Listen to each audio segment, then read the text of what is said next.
Stilton is a creamy and crumbly British blue cheese whose roots date back to the early 1700s. It tastes mellower and less salty than many other varieties of blue cheese. Always produced in an 8-kilogram cylinder format, it has veins of blue mold radiating from the center outward. The production of Stilton is strictly regulated. Only half a dozen dairies in the world, located in 3 specific English counties, are licensed to produce it, and only from locally produced, pasteurized milk. It takes 78 liters of milk to make each 8-kilogram cylinder of Stilton. They begin by pouring milk in a vat. Next, they add starter culture, laboratory-grown natural organisms. Then they mix a blue mold culture called Penicillium roqueforti with distilled water and add this to the milk as well. After about 3 hours, they stir in rennet, enzymes which coagulates the milk fat. After about 90 minutes, workers run a wire knife through the now gelatinous milk, separating the fat, called curds, from the liquid, called whey.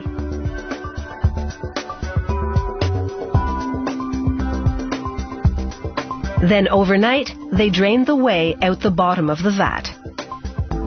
The next morning, the firm curds go through a mill, which breaks them up into a crumbly consistency.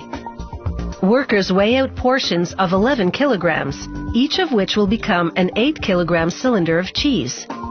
After adding salt, the company won't disclose just how much, 2 workers gently hand-mix the portion. 2 different mixing styles, blending the ingredients more thoroughly than one. They funnel each portion into a cylindrical plastic cheese mold called a hoop. The curds still contain whey, so workers stack the hoops for 5 days.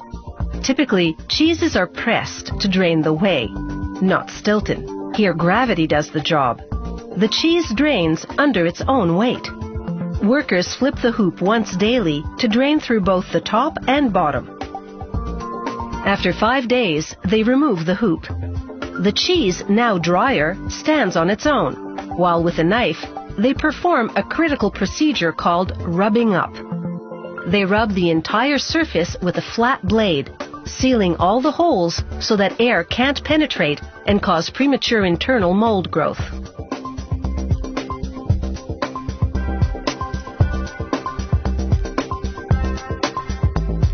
Now the cheese goes onto a stillage, a type of trolley, and begins its journey through the climate-controlled bluing rooms, named for the color of the internal mold growth which occurs there. Workers flip the cheese daily to prevent its cylindrical shape from distorting under its own weight. Within a week to 10 days, grayish-white, sometimes orange, naturally occurring mold begins growing on the outside. And from that point on, when the cheese acquires a certain amount of mold, they move it to the next level room, then to the next one, and so on. At about the 5-week mark, they mount the cheese on the turntable of a piercing machine. With each press of a foot pedal, the turntable rotates slightly, and long stainless steel needles pierce the cheese.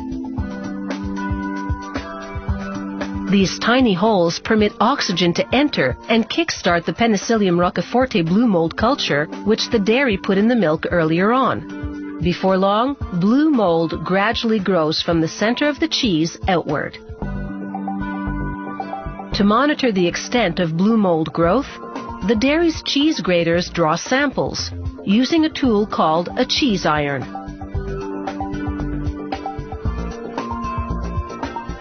The iron reaches all the way to the core of the cylinder. When the sample shows that the bluing runs right through, the cheese is ready, more or less. The timing's actually a bit tricky. Stilton is a relatively young cheese, best eaten between 12 and 14 weeks. The dairy does its best to coordinate shipping so that the cheese is at its optimum quality when it reaches the customer. Therefore, it ships 8 or 9-week-old cheese to local stores and 7-week-old cheese to international customers, so that the blue Stilton will be an ideal 8 or 9 weeks of age when it arrives at its destination.